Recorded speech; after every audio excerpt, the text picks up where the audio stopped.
Hello and welcome everybody to the Twins Off Daily podcast brought to you by twinsdaily.com, the finest source for independent Minnesota Twins coverage in all of the land. How the heck are you, Twins territory? I am your host, Sweet Lou Hennessy. I am gathered here with the big three of the TODP. Down below me here on the screen, I have Mr. Gregory T. Masterson. What's up, Greg? It is up. I guess it's been like a month since we've checked in with the loyal listeners. I We've know. been dropping the ball. I would like to apologize for Cody because Cody never says he's sorry. Cody would like to apologize, whether he agrees or not, to the listeners for not having an episode in over a month. So shame Woo. on Cody. Cody, how This dare you? this is yeah. Unbelievable. Speaking of Mr. Cody, Code Red, Comrade Cody, what's going on, man? I'm so sorry for my behavior, everybody. We forgive you. Please forgive me. We've been gone, for a long time. And as you guys know, sometimes the line between, bits in real life kind of blends. So I have a question for you guys because many are writing. Should the Twins sign Miguel Sano? Oh man, that is the question Yeah. on everybody's mind. Man, Best that's hitter in Leadom. That's amazing. people are saying. Hey, people are saying nothing like a good reunion. We know that Minnesota sports fans absolutely love a reunion. Uh, I bet yeah, we're no, close to Adam Thielen, by the way. yeah, Adam Thielen. Yeah, they love a reunion, and then they love going right back out the door like a revolving door. Oh man, it has been a while, guys. It has been a long time. Real quick before we get started on the nuts and bolts of the show here, I just wanted to give a shout out to the Lowbrow Cafe. I went there a couple weeks ago. It's in South No free Minneapolis. ads. No free ads, no free ads. But I went there, and the owners, I got introduced to them, and they are fans of the show. They listen to our show, and I got to chat with them. They were very gracious people. They were awesome, big Twins fans, and they have an absolutely killer spot at the Lowbrow. Really good food. And if you mention at checkout that you are a fan of the Twins Off Daily Pod, you get to pay your full bill. There's no free ads, no deal. But please go support them. I Lowbrow, thought, thanks for listening. We need to I get thought the you were going to owners say they of. get. Oh, go ahead, Greg. No, go for it. Go. Well, I was just going to say, I thought you were going to say you were entitled to like one free euthanasia or something, like just get them out of their misery. Yeah. No, no, I Yeah, was gonna no. say, Lou, you need to get the owners of Braza to listen. We need to get Let's some. do it. They might already listen for No all free I know. ads. Hey, They that might, you know. that would be a lot of fun. Everybody loves some brasa. But hey, you know what else everybody loves? Everybody loves the walk-off question that we are going to introduce right now. It is a fun little question that we try to come up with for every episode and have an answer by the end of the episode. So today's walk-off question is: with next week's MLB winter meetings, what should MLB introduce to these meetings in order to stir up some excitement? What's a special extra activity that they could do to really get fans interested in it? Because, I think baseball in particular gets a pretty bad rep for their offseason. NFL, NBA, their free agency happens in like a flurry of moves in like a week or something. You know what I mean? It's really fast paced, and baseball is just like that slow burn classic. So what could they do to stir up some excitement for MLB's winter meetings, which I think are already going to be pretty exciting this year, honestly. So we'll think about that, and we'll come back to it at the end of the episode. But guys, I think right now we should just dive right on into it, and we should talk about our big inning topic, which is our off-season blueprint for the Minnesota Twins. This is going to be a fun little activity that we're doing with Destination the Show, the other podcast that is on Twins Daily. Each of our podcasts made a blueprint using the Twins Daily GM tool, which everybody should fool around with. That's a really fun little thing that I have wasted a lot of time with in the last few days here. Each of us made a blueprint for what we think the Twins could or should do with their offseason. And we are going to go head to head with Destination the Show. And we're going to have fans vote for which blueprint they like more, whether that's the one they find more realistic, the one that they think would win more games. You can be the judge, but whichever one you like more, you're going to vote for that one. And I hope it's the Twins Off Daily podcast version. Cody and Greg and I have been talking with the DTS guys. There was a couple ground rules for this blueprint. Unfortunately, we were dealing with a $110 million payroll limit. That is just kind of the I don't know, guys. What would you say? That's probably the range that they're hoping to land on this offseason by all indications. What do you think? I honestly think it's And too high, but I think it's fun to dream Okay. and get to 110 million. Okay. That's I don't know that I would say it's too high, but I think that, I mean, if it's below 110, I don't think that there's really much of a reason to have a discussion about what the Twins are going to do over the offseason, except for blowing it up. I just don't foresee like a productive and interesting offseason where they don't hit 110, but also we're not going to lie to ourselves and say that it's going to be 120 or 130 or anything like that. okay. All right. Well, I'm glad you got everybody's hopes up, Greg and Cody. We really love it. Let's see here. So the blueprint that we came up with, we went in with a few clear goals, right, guys? We thought that the Twins should go after either a big bat or two, something to add a little more thump to the lineup, maybe somebody that could play first base, outfield, DH, somewhere around there. I think ideally we were looking for a right-handed hitter, but at the end of the day, we were just looking for a slugger or two that they could slide into almost everyday play in the lineup, right, guys? We ended up keeping the starting rotation, as you're going to see when I present here, those who are in our viewing audience. We ended up keeping the rotation intact, even though Pablo Lopez and Joe Ryan are going to be off speculated trade candidates. We ended up keeping them, and then we added a few arms to the bullpen. So why don't I just add it to the stage right now? Here it is, the Twins Off Daily Podcast blueprint for this off season. I'm going to maximize the screen here. Hopefully everybody at home can see it. Unfortunately, the banner is covering right there, but I think everybody understands that Ryan Jeffers is the starting catcher. We have him at 6.6 million as projected arbitration figure. We added Paul Goldschmidt, former NL MVP. He was with the Yankees last year, right-handed hitting first baseman.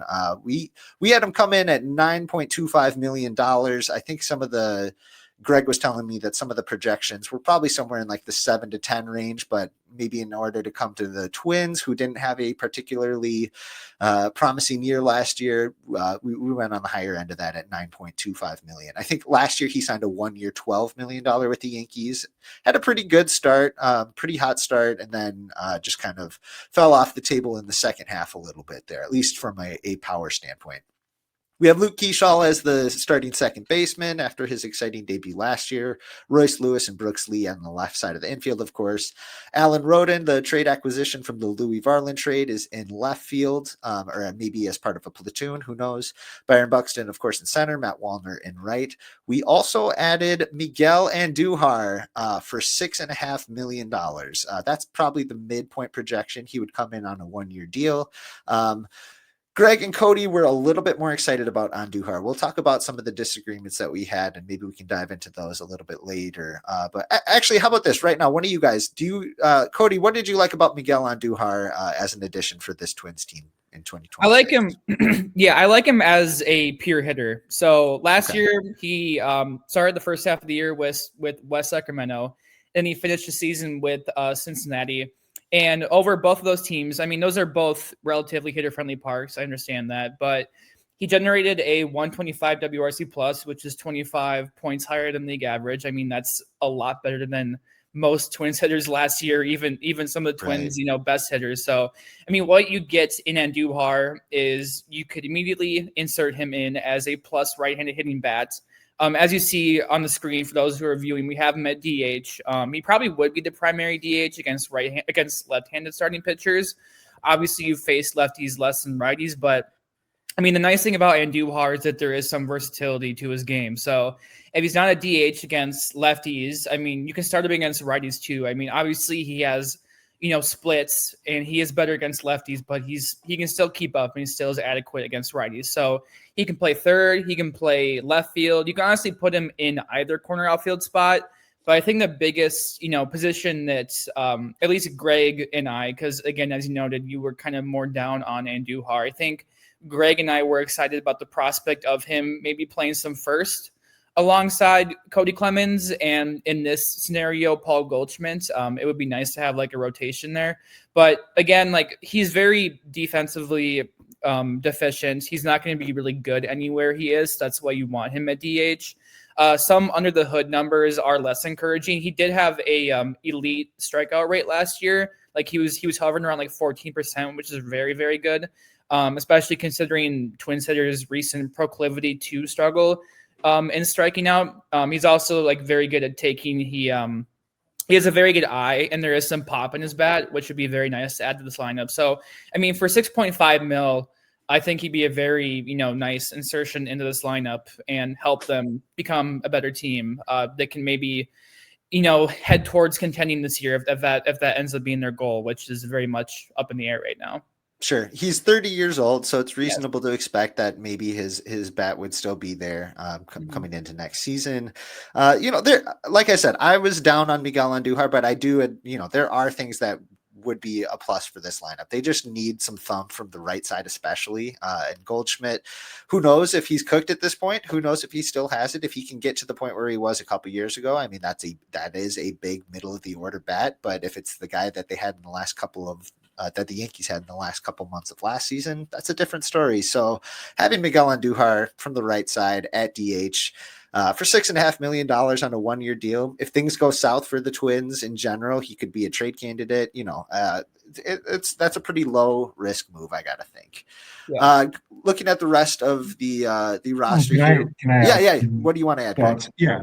With specifically on Duhar, when you're looking, because you're looking at him as kind of your secondary acquisition on the hitting side. And if you're going with Paul Goldschmidt as your first baseman, or even, you could substitute in what some of the names we've talked about were like Luis Arraez, or maybe Rhys Hoskins. I always forget which Low is Low. Nathaniel Lowe. Nathaniel Lowe. Okay. Rhys Hoskins too. Yeah. So I don't think that there's actually I think that if you're thinking about like that second bat, Rhys Hoskins is kind of in the same class as Andujar in terms of like the money and the position as a first baseman. I don't think that there's like room to add two just first base only right-handed hitters, even though the Twins lack first baseman right now in DHs, and they kind of lack great or not, just like quality right-handed hitters a little bit. And so, or at least they have more lefties in the corners. And so there's some value in adding right-handed corner hitters. I don't really see a world where, like, if your big spending item is Paul Goldschmidt, which damning with faint praise or whatever. I don't think that there's room for like Rhys Hoskins to be that second bat, because there's a lot of redundancy. And like I said, I think if the conversation is about a different first baseman other than Paul Goldschmidt, maybe you do say, Rhys Hoskins is probably a better power hitter than Andujar. But if you are, and maybe you're talking about Luis Arraez as the secondary piece there. But if you're talking about Paul Goldschmidt, having somebody like Andujar who can play third, who can play the outfield, there's probably some value there that should be accounted for. And if you're looking at a shortstop position that's like Ryan Fitzgerald or Ryan Kreidler, it probably isn't the worst thing in the world to have somebody else on the roster other than Royce Lewis who can play at least like passable, even if it's not even average, but passable defense at third base. Sure. And the thing about Andujar too is whether he's at third, left field, right field, first base, he's going to be the worst defender on the field for the Twins at any moment. Well, let's hope so. Yeah, Sands maybe like Wallner, or Keishel too. But I mean, that's kind of. But the thing is that he is a pure bat. I mean, and also on the Goldschmidt front too, there is reason to remain optimistic about his bat. I know there was a pretty big power drop last year in New York. I mean, he only hit 10 home runs. He also was a righty playing most of his games in Yankee Stadium, so there is kind of that to it as well. But I mean, the thing about Goldschmidt and Duhar is that they are both offense additions. Yep. They're both very. I mean, Goldschmidt might be cooked defensively too, which is something to talk about maybe. But I mean, what we're doing here is that we're adding right-handed bats for the most part is the main goal behind these additions. Part of that too. I mean, let's go through the rest of the roster here, at least the lineup side. Austin Martin, Cody Clemens, Ryan Fitzgerald, and newly acquired backup catcher Alex Jackson fill out the bench. You know, before they had Cody Clemens as the starting first baseman, this pushes him to more of a natural bench role for him. You know what I mean? He can start at first, play maybe a little bit of passable second or outfield if needed.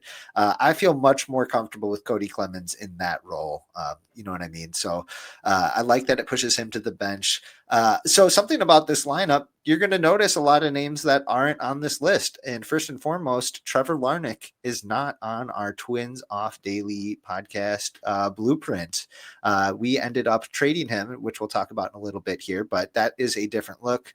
You'll also notice Edouard Julien is not on this roster, and he is out of options. So who knows? I guess we just told him to go kick rocks. Same with Ryan Kreidler, like you said, who I think in Fangraphs, they have him as the backup shortstop, but I ended up throwing Ryan Fitzgerald on here. Yeah. I don't know how you guys feel about it. I feel I a little agree. bit better about Fitzgerald there. I know that it was a small sample last year, but he at least showed a little bit of something with the bat in that small sample and at AAA. I feel comfortable enough with him at shortstop. You know, he doesn't need to be the long-term plan. Say Brooksley unfortunately goes down or can't cut it as the starting shortstop. We don't need Ryan Fitzgerald to be the shortstop for the rest of the year. Hopefully Kalen Culpepper can be, or Casey Culpepper can come up here and be the guy. Kalen, you were right the first time. I know, but he goes by Casey, and he does? I'm on a nickname basis with him. We're good friends actually. So Casey, my boy, he should be up here. Hopefully, you know, I'm not anticipating that he's going to be in the front half of the season, maybe, but I think it would be really fun to see him on the Luke Keeschall track of making his big league debut later this year. We are also missing Jake Outman too. Or Greg had another idea for a backup shortstop. What do you got, Greg? And this is something that I've gone back and forth with Tom Froming, respected friend of the podcast.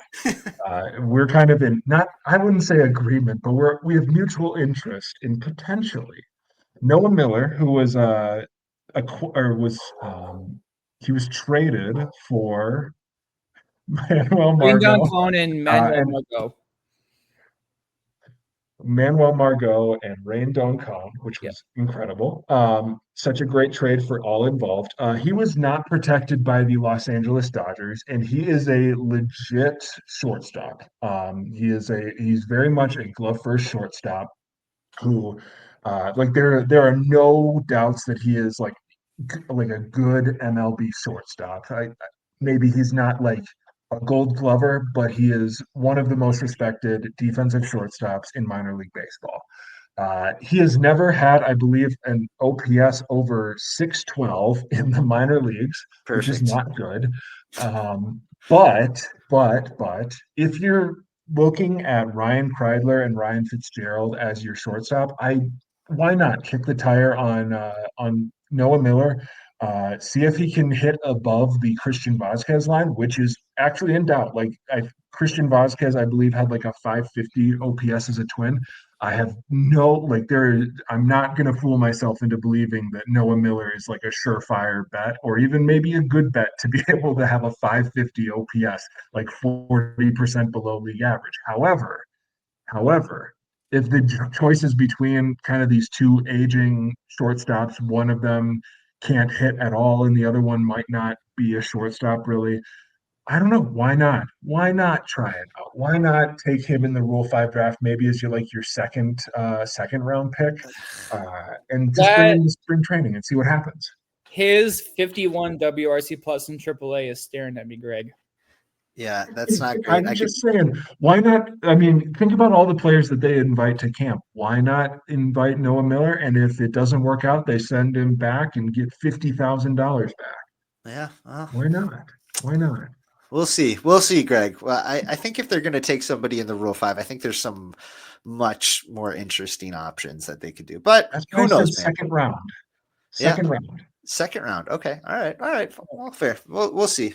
All right, guys. Let's talk about the pitching staff that we have lined up in our blueprint quick. Like we said, we kept the rotation intact. So we have Pablo Lopez, Joe Ryan, Bailey Ober, Simeon Woods Richardson, and Zebby Matthews as our starting five in the rotation. We added some pretty, I would say, exciting arms near the back of the bullpen there. Pete Fairbanks, the former Tampa Bay Ray, I believe he was their closer for parts of the last 3 years. He was non-tendered, or no, they declined like an $11 million option on him. He's been a pretty good high leverage reliever for the Tampa Bay Rays over the last 4 or 5 years or so. So he is now a free agent. We have him making $7.5 million, maybe with some incentives or something for whether that's games finished, appearances, and something like that. But he would be the new closer of this team. We also brought back old friend Caleb Thielbar for one more trip around the block. What would this be? His third or fourth stint with the Twins at this point, for $3 million. He would be the primary lefty, at least until Cody Funderburk can prove that his August and September were no joke last year. We have Cole Sands returning. We have the trade for Trevor Larnach. We sent him to the Philadelphia Phillies for Orion Kirkering, who is a pretty exciting young hurler who made just a back-breaking error in a World Series game NLCS game that essentially cost the Phillies their season. Unfortunately, I felt for the guy. As you probably remember watching that game, it was bases loaded, extra innings. Dribbler comes right to him, and instead of throwing it to first, he throws it home, but he airmails it, and the game is lost at that point. So he needs to get out of Philly. There's no way that he's back in Philly, right? There's absolutely zero chance. Yeah, we'll talk about the trade more. We had Trevor Larnach going to the Phillies along with some additional pieces. I don't think they would want to do just like a 1-for-1 swap there, but we had Trevor Larnach going to Philadelphia to get Kirkering out of there before somebody throws some batteries at his head or something. He needs to get out of Philly. That is a toxic fan base that is going to be coming after him. So we want him on the Twins. He's a pretty good. I think he finished the year with a 3.03 ERA.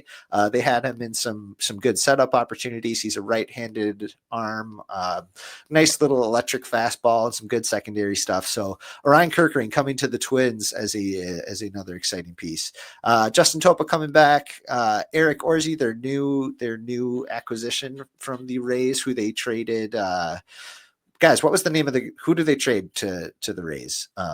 Jacob Kisting. Kisting, exactly. I couldn't even remember his name. That's it was a very back end prospect for sure. So Eric Orsi, David Festa, we have moving to the bullpen, which I think could be a pretty good move. Cody doesn't seem to be as convinced that he's going to make the transition to the bullpen, but he's got 2 really, really good pitches and a third pretty passable one. And we've seen this formula work so many times with this front office. And I think David Festa is next in line, and he could be pretty good, and he could climb his way up that ladder, maybe be in the Cole Sands role, maybe be a Griffin Jax eventually. I'd be pretty excited to see him in the bullpen. And then we have Cody Funderburk coming back as a second lefty. He had a really, really good August and September after the trade deadline. He probably made the most out of his opportunity. He and Austin Martin made the most out of their opportunities after the Twins threw the white flag at the trade deadline. But that is our blueprint here. I'll just do a little speed round. We have Jeffers at catcher, Goldschmidt at first, Keyshaw at second, Lewis at third, Lee at short, Allen Roden in left, Buxton in center, Wallner in right, Andujar at DH. The bench is Austin Martin, Cody Clemens, Ryan Fitzgerald, and Alex Jackson.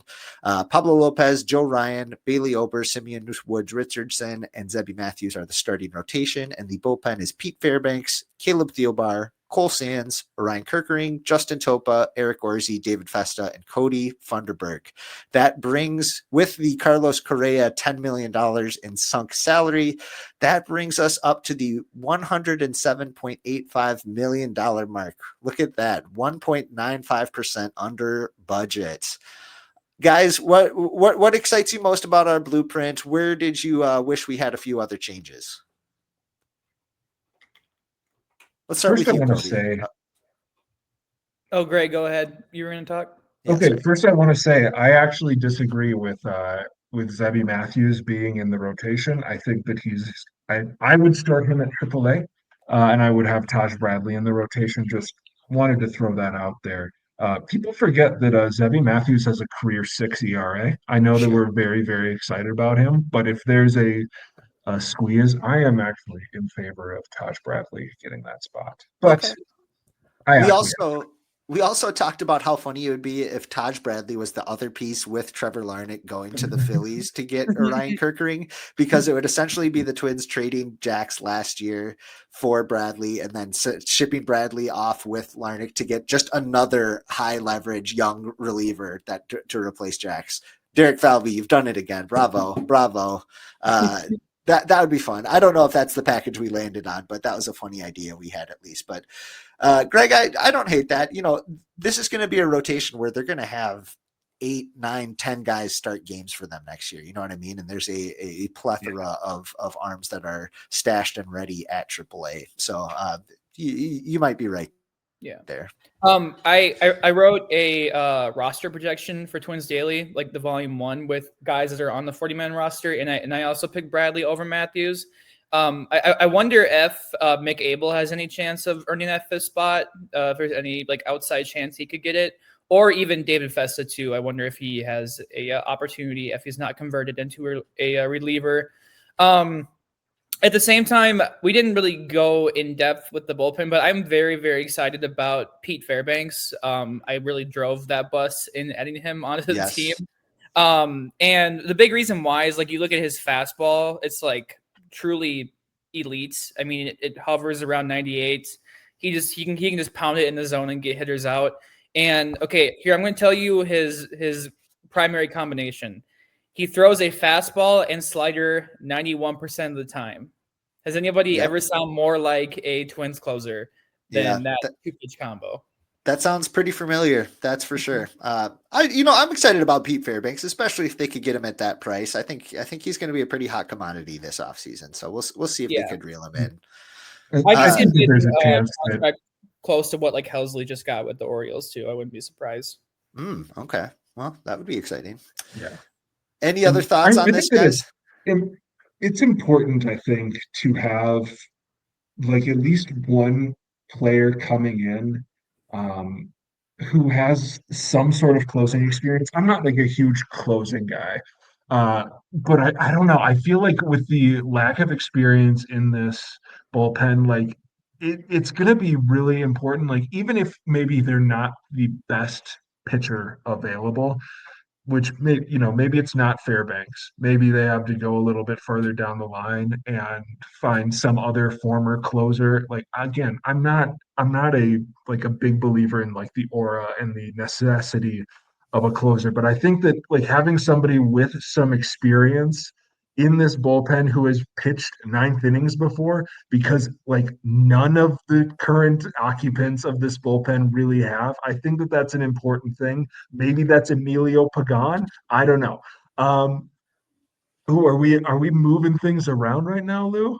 I just threw up an alternate future. If you're still on your point, you go for it. But I have a different path that we could have taken here. Okay. I do think that it's also important for them to bring in another lefty. So we chose who's now that I'm not looking at it. Did we choose Thielbar? Thielbar. Yep. Is that the lefty we went to? Okay. Maybe that's Thielbar, maybe that is Kulo, maybe that is Taylor Rogers, just throwing out all the former Twins that I can think of. Maybe it's Charlie Barnes. I like it's probably going to be important to have somebody who is at least like a hair better than Cody Funderburk, so that you're not relying on him to be your number 1 lefty. Maybe if there isn't like a big spending on a righty, maybe that's like Gregory Soto, and they apportion the money a little bit differently. But I think it's really important to have another lefty. And also to cue in Lou's graphic, there are some fun young internal guys like Connor Prelip and Marco Raya who might have big roles this year. But to cue in. let's get right into it. So for our viewing audience here, and for our listening audience, I threw up another blueprint that I made. It's mostly the same as what we did with the Twins Off Daily podcast. Instead of Paul Goldschmidt, I went with Josh Bell, a switch hitter, a guy who can hit a bunch of home runs. He's better from the left side for sure, but he can't play a very good first base. But you know what? They need some thump in their lineup. But that also was, we were able to save a little bit of money and push it towards Luis Ariz to come in and be the designated hitter. Everybody loves a reunion, especially Minnesotans. So by doing that, we moved some stuff around in the bullpen as well. But we had Connor Prelip, the Twins minor league pitcher of the year last year coming in. I thought he could be a fun addition to this squad as well, to pair with Pete Fairbanks. But we got rid of that top lefty. We got rid of, I think we had Caleb Theobar, right? So instead you're going with Connor Prelip, who is unproven at this point at the big league level, but I think he's only gotten a certain amount of bullets in that arm, and I think they're going to want to use him at the big league level as soon as they can. So I think it'd be fun to have him start the year in the bullpen. But that's enough of me. This is just me saying some darn things myself. And you know what, guys? There's another person that we know and love who says a lot of darndest things. And that is our friend, Royce Lewis.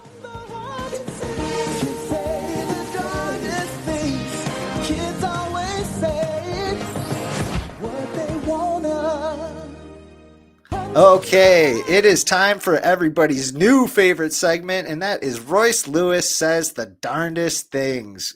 Greg, the stage is yours, my friend. Yeah, so welcome back to Royce Says the Darndest Things. I believe this is the second edition of Royce Says the Darndest Things. And you know what? Royce says the darndest things. You put a microphone in front of this man, and he's going to say something that's either going to make you laugh or give you a headache, maybe both at the same time. Royce Lewis showed up to the the GM meetings, which was just hilarious. Yeah, what's he doing there?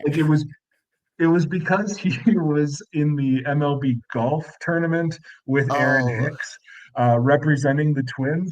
But like for a minute there, everybody was like, "Why the heck did Royce Lewis just show up to talk to the media at the GM meetings?"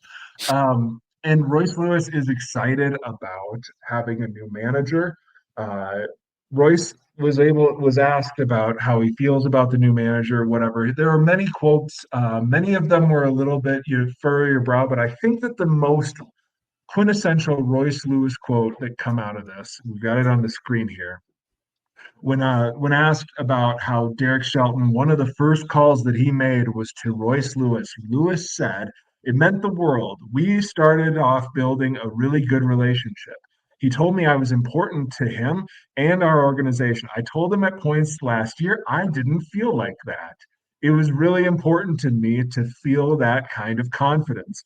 I told him that part of me is a little bit of a wide receiver mentality to where I need to be talked to and just told what's going on, what the plan is for myself, for the organization, and to be involved just a little bit. Goodbye, Carlos Correa. Hello, the new Carlos Correa needs to be involved. Um, Also, a little bit of shade being thrown. Like I felt like I wasn't taken seriously or felt I was not important to the organization last year. Who knows what that could mean? But I think the best part is the wide receiver comment. I've got a wide receiver mentality. And now as I read this, I just remembered that old meme that was like, uh, football player tweets. It was like quarterback, God is good, running back, staying hungry, tight end, derp, wide receiver. The snake is in the grass and holds a large knife. I think wide receivers are just complete weirdos. Oh man, I got a good chuckle out of this Royce Lewis talking to the media. How do you guys any reactions to what Royce says here? man, he just says the darndest things. What can we say? Cody, what do you think? Really, it's just like with Royce, it's like you can kind of just tell him what he wants to hear, and then you're kind of just set. I mean, don't you agree, Greg? You can kind of just read the room with him and just tell him what he wants to hear, and then you kind of can just move on with your day. I feel like if you're in a position of management with the Twins, maybe. You're saying that Yeah, like I mean, like it's like the little brother. You think that to the twins, he's the little brother that you give like an unplugged video game controller and like let them pretend they're playing. Is that what you're saying?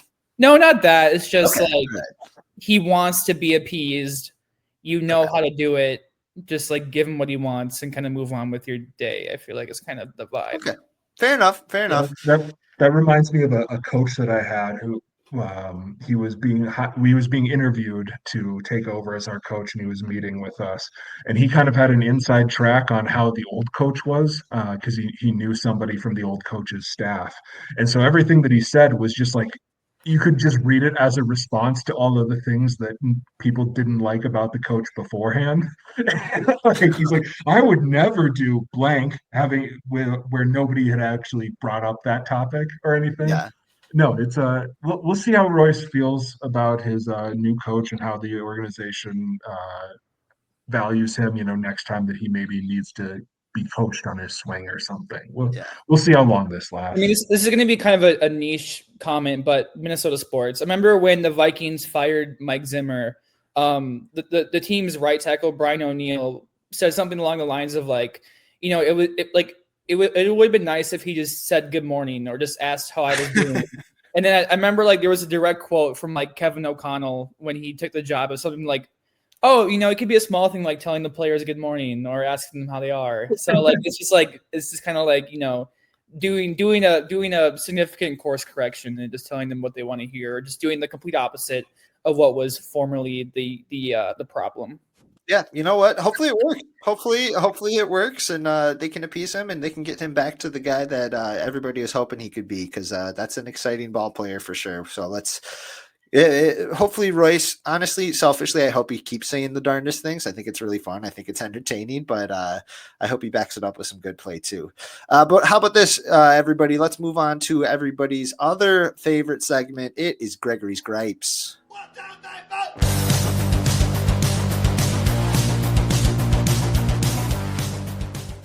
All right, Greg, what's grinding your gears this time?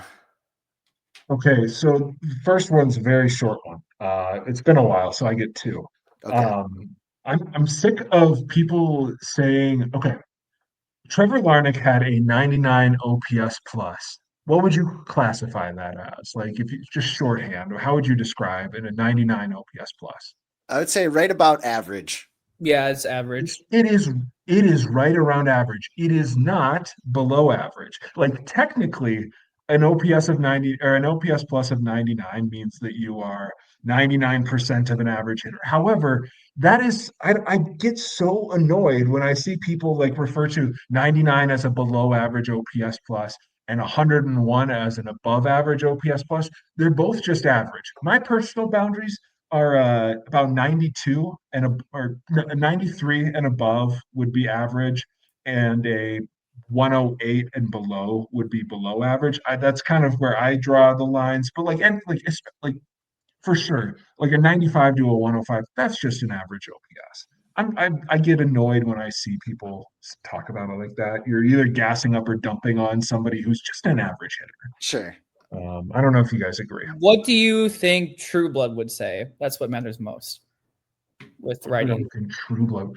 He would say that you should stop using OPS plus and you should instead use Baseball Prospectus's proprietary metric, what DRA minus. I can't. I'm blanking on what Baseball Prospectus's Warp, chosen metric derp. For those listening, Matt Wumbo? Trueblood is the managing editor that has been sending all of us a lot of notes on our writing, trying to get us to the next level. And Greg, I don't know. You think he's out on OPS plus or WRC plus, huh? He's certainly out on me writing 70-word sentences. Yeah, I bet he is. I bet he is. All right, what's your second My gripe, second dude? gripe. I don't know. Like I try not to get mad at the world. I generally think that anything that happens to me is my own fault. And this is my own fault, but in the moment, like while it's happening, I'm just so mad at the world and how it works. I hate it when I have to pee, but also like my mouth is dry, right? or like my lips are chapped, whatever, and it's like I need to drink some water, but it's only going to make the issue worse. And so like you're like, when am I going to be able to pee?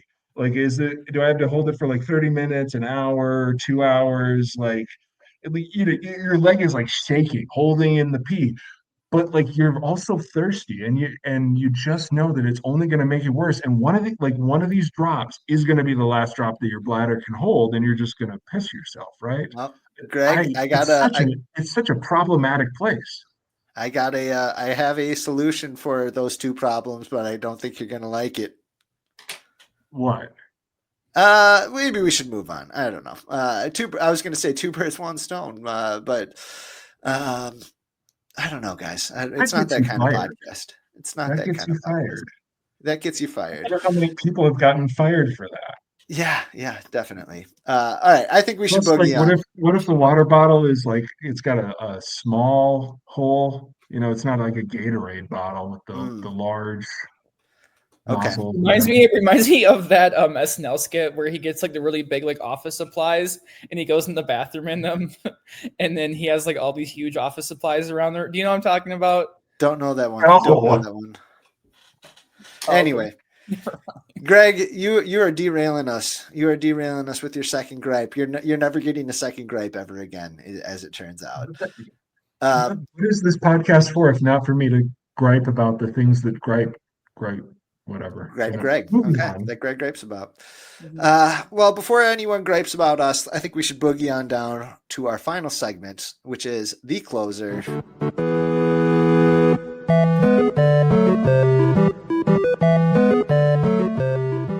Okay, wow, that was fun. The closer for this episode, we are going to play a game of blind lineup. We haven't done this in a while, guys. We've been doing a lot of 20 questions lately, but we're going to play some blind lineup. And how that works is I'm going to give Greg and Cody one by one. I'm going to give them a player. I'm going to give them 9 different players. They have to put them in the lineup and out in the field how they think, how they see fit. So, who wants to start? Let's start with you, Cody. Your player is Max Kepler. Okay. I'll put Kepler in right field, Okay. and I will bat him 7th. 7th. Okay, Max Kepler. That's probably pretty safe. Greg, your player is Polanco. It is Mr. Jorge Polanco. I'm gonna manifest this, and I'm gonna have him playing first base. This Whoa. might also lead to some real messes down the line, but I listen, man. This is the year. This is the year Jorge Polanco comes back and he plays first base for the Twins. And I'm gonna have him batting second, Okay, like the 2019 Bomba Squad season. Jorge Maybe they can Polanco recapture the magic. Jorge Yeah, Polanco coming back to the Twins would be a lot of fun, actually. I it think that'd would. be. Yeah. Here's another guy that would be a lot of fun coming back to the Twins, Mr. Luis Ariz. Okay. I guess I'll put Arias at second and bat him leadoff. Oh boy. Jorge Polanco at first, Luis Ariz at second. Interesting. Okay. This is prime Arise. He was only merely bad at second at the peak of his powers. Okay. Fair enough. Greg, your next player is Mitch Garver. Garv sauce. Mitch Garver as a catcher. I'm gonna have him batting fifth. Ooh, and you're having him Playing catch. pitcher. Yes, this is prime Garver. He was not that bad at Yeah, he catcher, was and okay. he's Okay. probably the only catcher you're going to name. All right. You'd think so. Cody, your player is Harrison Bader. Okay, I will put him in left and hit him 8th. 8th. Okay. All right. Greg, should the Twins sign Miguel Sano? Ooh, shoot! Right field is already taken. Let's have him batting fourth, and he's going to be playing third base. Okay. I think I know the pattern you're going with here, and I'm trying to think of who might Yeah. be yet to be named. All right. Cody, yours might be pretty easy here. You have Deshaun Kersey Jr. Okay, I'll put Kersey center, bat him 9th. pretty easy, pretty clear cut there. Yeah. So we have 2 players left. Let's see, what do we still need? We need a DH and a shortstop. DH and a shortstop. So we have Greg, your player is Rob Refsnyder. Put him in short, Greg. Do I have to? Oh. I don't believe he's ever played shortstop in the major leagues. It's But up yeah, to you, man. Are you thinking about I'm who gonna- could be coming up 9th here on this list? Williams Astudillo also never played shortstop. Yet. Yes. Yeah. Anyway, you Isaiah have Kiner-Falefa Refsnyder. might be it. It might be IKF. So I'm gonna put Refsnyder at DH and bat him third. All right. You know what? Greg, you called it. It is Isaiah Kiner-Falefa is Let's the last player. It is not Williams Astudillo. I believe he's still under contract in Mexico. He is not technically a free agent, which everybody else on this list is a former Twin that is now a free agent. So for our listening audience, the lineup that came out here that the guys came up with, they have Luis Arias batting first, playing second. In the 2-hole, they have Jorge Polanco playing first. Odd. Batting third, Rob Refsnyder DHing. The cleanup hitter is Miguel Sano playing third base. Then they have Mitch Garver catching and batting fifth. They have Isaiah Kiner-Falefa playing shortstop and batting sixth. They have Max Kepler playing right field and batting seventh. They have Harrison Bader playing left field and batting eighth. And Deshaun Kersey Jr. in center field batting ninth. Guys, this lineup right here, how competitive do you think they would be against the current iteration of the Minnesota Twins? Honestly, not much better. I don't even think they would be better. You don't think they're okay? Well, that makes of Miguel Sano in 2001, though. Let me tell you about this team in 2001. In 2001, yeah. Oh boy, not 2001, 2021. Sorry. I was like, okay, they were all like 6 years old. What do you mean? Oh man. Okay, well that was fun. That was a good round of blind lineup. You know what? I wouldn't mind seeing a couple of those guys making their way back to the Minnesota Twins in 2026, but we'll see what happens. All right, guys, how about this? To round out the show, what's that? I was going to say, what do we think about a Mitch Garver reunion as the DH? This isn't the question that I was talking about, but since you brought him up, what if Mitch Garver replaces Miguel Andujar as your second thumper and you just play him against lefties?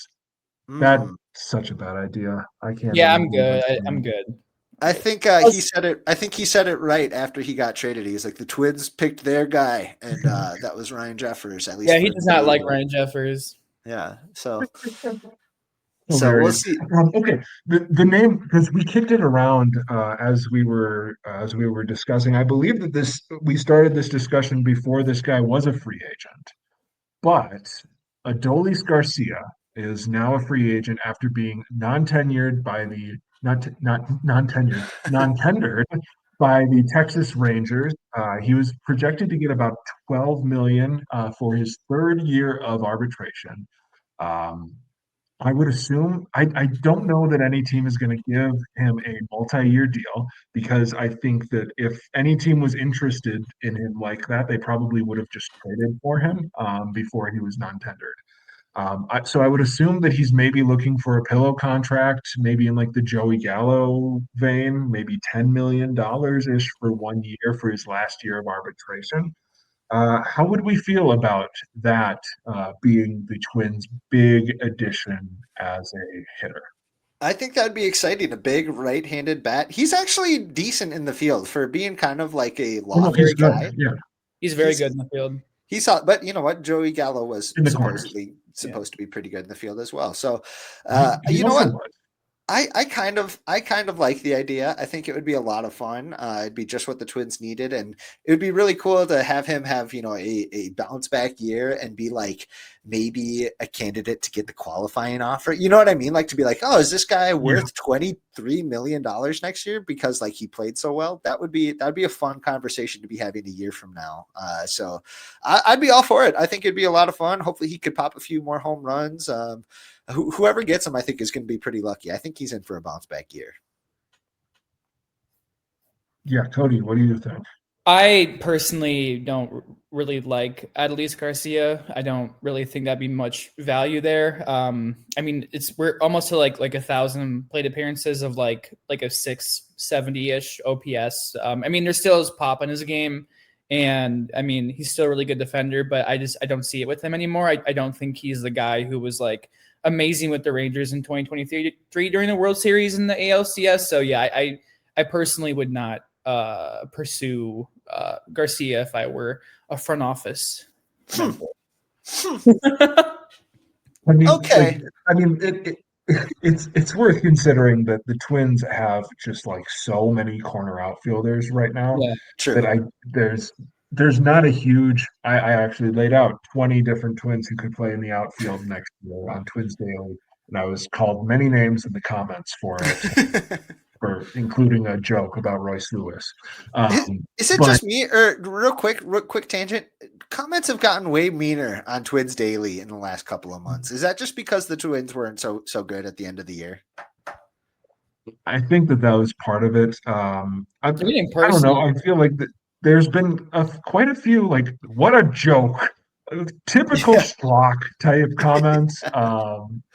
I also think that the commenters have been kind of going at each other a little bit Yeah, more than I've seen in the past. I've had like dozens of pages, like or dozens of posts in like a thread, like going back and forth, kind of calling each other names and say, "You always do this." Like, I've seen you in the other threads, and you're still doing it. they've But been yeah, I getting think that it personal. has. They've been getting personal with me. They're be like, Cody S. not reading this.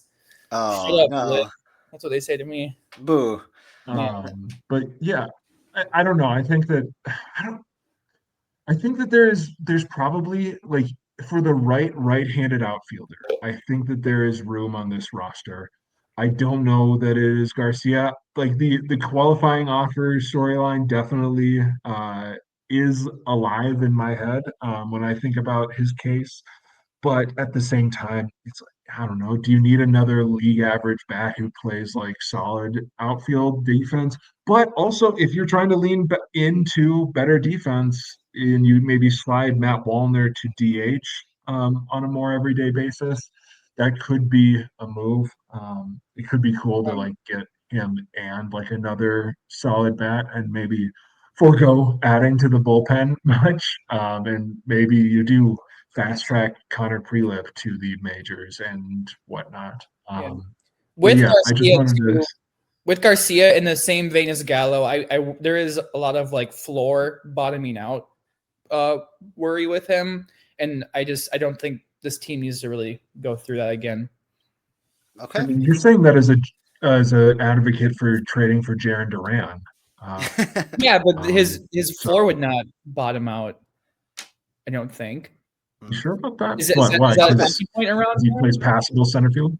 How about this? I'm not saying Before we that. get too deep into the Jaron Duran conversation, let's save it because I think it would be fun to do an episode where we talk about like legit trade candidates for the Twins. Oh yeah, and we can say, should the Twins trade Pablo Lopez as our title? And so many people will listen. Yeah. So many people will Did the listen. Twins Exactly. trade Byron Buxton? Exactly. All right, we'll do that. So, Mhm. but how about this? For right now, before we get down that rabbit hole, we're going to go down to our walk-off question, which is with the MLB winter meetings coming up next week, what should baseball do? What should they introduce to these meetings to stir up some excitement? Here's my idea, guys. I think that they should have one designated free agent that nobody knows until the actual winter meetings, and the player would get some sort of bonus as being selected as is. But there could be a big wheel with 50 different free agents that they and it lands on. Oh, look at that! It's Kyle Schwarber, and there's a bidding party to try to get Kyle Schwarber on their team. I think that would stir up some excitement and probably some controversy. What do you guys think? I want to say for the record, I love the baseball offseason and how nothing happens all at once. I think that I paid attention to the NBA offseason for the first time in a while because I'm a Spurs fan and they just haven't really had a reason to for the last few years. Uh, and it's kind of a letdown. Like you have like 3 weeks of like things happening and then everything just kind of shuts back down. Whereas like in MLB. Like you just wake up every morning and you're like, I wonder if my team's gonna win Kyle Schwarber at auction today. And I think that there's a magic to that, and there's a more buy-in. I think that they should have a slip and slide. I think that that would really make the winter meetings more entertaining. Just Yeah, a sounds slip good, man. and slide. Anybody who's there can use it. Cody, how about you? Any ideas to stir up some excitement at the winter meetings? I think it should be in a Love is Blind capacity where the president of baseball operations is on one end and he talks to the free agent, but they don't say their names, so they get to know the person over the player. And then they pick somebody, and then there's like the big grand meeting, and then like Derek Falvey walks out and it's like, oh, you had the best connection with Kyle Tucker. And then Kyle Tucker walks out, and then they both are like, "Oh yeah, you cannot give me that much money." And then they're like, "Oh no, wait, yeah, never mind, sorry." And then they go their separate ways. But I would like if we tap into the human side of it more, and they got to know each other as people as opposed to players. And Derek Falvey accidentally falls in love with Pete Alonso just by getting to know him. I Man. thought this was like, I thought you meant more like they're like blind dating, as in like they're like through a sheet. They're like, my FIP is 314. Or like not blind dating, blind resume. The thing that everybody does super disingenuously, comparing two players. It's like, which one would you rather? And it's just like people through the sheet say, so my ERA was 4.32 and my FIP was 3.79. I had a strikeout rate of 13.3. And they just figure out who they're going to sign that way. I think that'd be great. Josh Kalk is on one end. He's like, what's your arsenal? And then the guy goes, I throw a slider and fastball, sometimes a splitter. And he goes, oh God, you're in. All right, you're in. All right. That'd be fun. That'd be fun. All right. Well, hey, listeners, let us know what you think. What would stir up some excitement at the winter meetings? We'd love to hear some of your ideas. Greg, Cody, anything else you guys want to say before we land this plane? No. Okay. Please read my Diamond Centric piece on Marcus Semien. It has like 300 views in like a week. Diamond Centric, it's an upstart national baseball news site. Lewis, I know you're writing for them too. If you want to plug. Yep. Yeah. No, Diamond Centric. Everybody can check them out. It's some of the more kind of national, MLB league wide kind of storylines. Very similar layout to Twins Daily, so you shouldn't get too lost with it. But definitely check them out and check out all of Greg and Cody's work. Please be nice to Cody in the comments. It was great being back, everybody. Yeah, be extra mean to Greg for sure. But on behalf of these two Dinkum Poops, I am Sweet Lou Hennessy saying good night, everybody, and stay sweet.